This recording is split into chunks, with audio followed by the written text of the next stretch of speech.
कुफ्र के नुकसानात।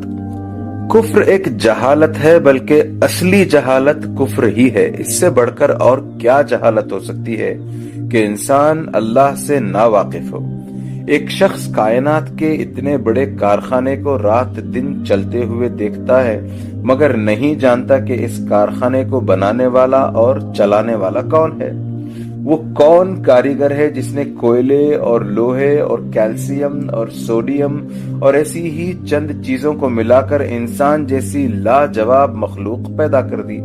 एक शख्स दुनिया में हर तरफ ऐसी चीजें और ऐसे काम देखता है जिसमें बेनजीर इंजीनियरी, रियाजी दानी, कीमिया दानी और सारी दानाइयों के कमालात नजर आते हैं, मगर वो नहीं जानता कि वो इल्म और हिकमत और दानिश वाली हस्ती कौन सी है जिसने कायनात में ये सारे काम अंजाम दिए हैं, जिसको इल्म का पहला सिरा मिला ही ना हो। वो खाह कितना ही गौर फिक्र करे और कितनी ही तलाश और तजस्सुस में सर खपाए, उसको किसी शोबे में इल्म का सीधा रास्ता ना मिलेगा, क्योंकि उसको शुरू में भी जहालत का अंधेरा नजर आएगा और आखिर में भी वो अंधेरे के सिवा कुछ न देखेगा। कुफ्र एक जुल्म है, बल्कि सबसे बड़ा जुल्म कुफ्र ही है। तुम जानते हो कि जुल्म किसे कहते हैं? जुल्म यह है कि किसी चीज से उसकी तबीयत और फितरत के खिलाफ जबरदस्ती काम लिया जाए। तुमको मालूम हो चुका है कि दुनिया में जितनी चीजें हैं सब अल्लाह की ताबे फरमान है और उनकी फितरत ही इस्लाम यानी कानून खुदाबंदी की इताअत है। खुद इंसान को हुकूमत करने का थोड़ा सा इख्तियार तो जरूर दिया है, मगर हर चीज की फितरत ये चाहती है कि उससे खुदा की मर्जी के मुताबिक काम लिया जाए। लेकिन जो शख्स कुफ्र करता है वो उन सब चीजों से उनकी फितरत के खिलाफ काम लेता है।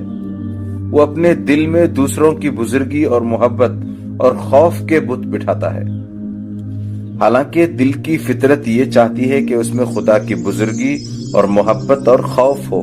वो अपने आज़ा से और दुनिया की उन सब चीजों से जो उसके इख्तियार में है खुदा की मर्जी के खिलाफ काम लेता है, हालांकि हर चीज की तबीयत ये चाहती है कि उससे कानून खुदाबंदी के मुताबिक काम लिया जाए।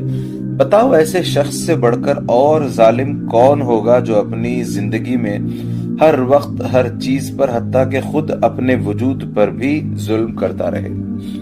कुफ्र सिर्फ जुल्म ही नहीं, बगावत और नाशुक्री और नमक हरामी भी है।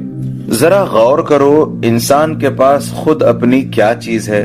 अपने दिमाग को उसने पैदा किया है या खुदा ने? अपने दिल, अपनी आंखों और अपनी जबान और अपने हाथ पांव और अपने तमाम आज़ा का वो खुद खालिक है या खुदा?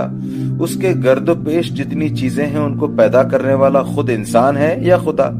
इन सब चीजों को इंसान के लिए मुफीद और कारामद बनाना और इंसान को उनके इस्तेमालात की कुव्वत देना इंसान का काम है या खुदा का?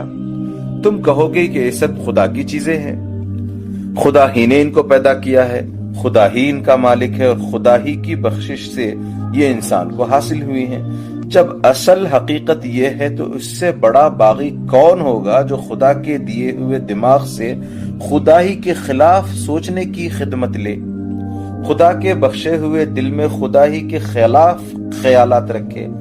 खुदा ने जो आंखें, जो जबान, जो हाथ पांव और दूसरी जो चीजें अता की हैं उनको खुदा ही की पसंद और उसकी मर्जी के खिलाफ इस्तेमाल करे। अगर कोई मुलाजिम अपने आका का नमक खाकर उससे बेवफाई करता है तो उसको नमक हराम तुम कहते हो। अगर कोई सरकारी अफसर हुकूमत के दिए हुए इख्तियारात को खुद हुकूमत ही के खिलाफ इस्तेमाल करता है तो तुम उससे बागी कहते हो। लेकिन इंसान के मुकाबले में इंसान की नमक हरामी, गद्दारी और एहसान फरामोशी क्या हकीकत रखती है?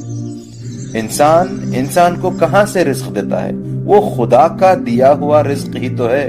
हुकूमत अपने मुलाजिमों को जो इख्तियार देती है वो कहां से आए हैं? खुदा ही ने तो उसको फरमा रवाई की ताकत दी है। कोई एहसान करने वाला शख्स किसी दूसरे शख्स पर एहसान कहां से करता है? सब कुछ खुदा ही का तो बख्शा हुआ है। इंसान पर सबसे बड़ा हक उसके माँ बाप का है, मगर माँ और बाप के दिल में औलाद के लिए मोहब्बत किसने पैदा की? माँ के सीने में दूध किसने उतारा? बाप के दिल में ये बात किसने डाली कि अपने गाढ़े पसीने की कमाई गोश्त पोस्ट के एक بیکار لوتڑے پر خوشی خوشی لٹا دے اور اس کی پرورش اور تعلیم و تربیت میں اپنا وقت، اپنی دولت، اپنی آسائش سب کچھ قربان کر دے۔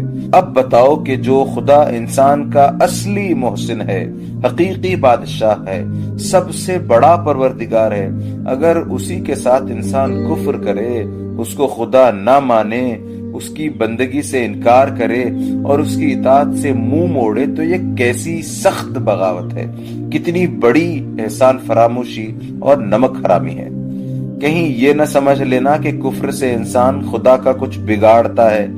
جس بادشاہ کی سلطنت اتنی بڑی ہے کہ ہم بڑی دوربین لگا کر بھی اب تک یہ نہ معلوم کر سکے کہ وہ کہاں سے شروع ہوتی ہے اور کہاں ختم، جس بادشاہ کی طاقت اتنی زبردست ہے کہ ہماری زمین اور سورج اور مریخ اور ایسے ہی کروڑوں سیارے اس کے اشاروں پر گیند کی طرح پھر رہے ہیں، جس بادشاہ کی دولت ایسی بے پایاں کہ ساری کائنات میں جو کچھ ہے اسی کا ہے، اس میں کوئی حصے دار نہیں، جو بادشاہ ایسا بے نیاز ہے کہ سب اس کے محتاج ہیں۔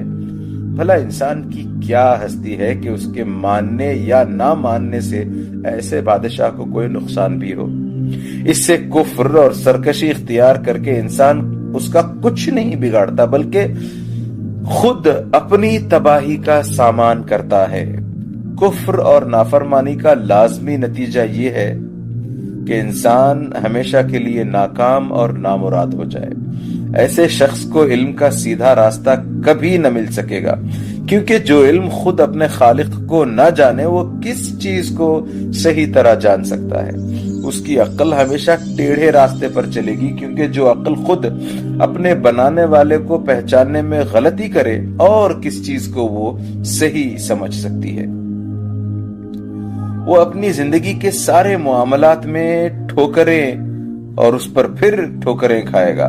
اس کے اخلاق خراب ہوں گے، اس کا تمدن خراب ہوگا، اس کی معاشرت خراب ہوگی، اس کی معیشت خراب ہوگی، اس کی حکومت اور سیاست خراب ہوگی، وہ دنیا میں بد امنی پھیلائے گا، کچھ تو خون کرے گا، دوسروں کے حقوق چھینے گا، ظلم و ستم کرے گا، خود اپنی زندگی کو اپنے برے خیالات اور اپنی شرارت اور بدعمالی سے اپنے لیے تلخ کر لے گا۔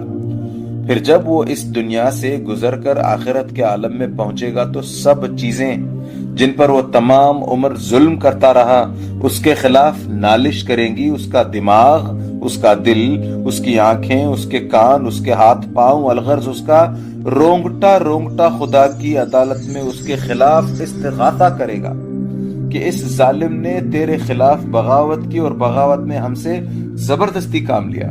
وہ زمین جس پر وہ نافرمانی کے ساتھ چلا اور بسا، وہ رزق جس کو اس نے ناجائز طریقوں سے کمایا، اور وہ دولت جو حرام سے آئی اور حرام پر خرچ کی گئی، وہ سب چیزیں جن پر اس نے باغی بن کر غاصبانہ تصرف کیا، وہ سب آلات و اسباب جن سے اس نے بغاوت میں کام لیا، اس کے مقابلے میں فریادی بن کر آئیں گے، اور خدا جو حقیقی منصف ہے ان مظلوموں کی داد رسی میں اس باغی کو ذلت کی سزا دے گا۔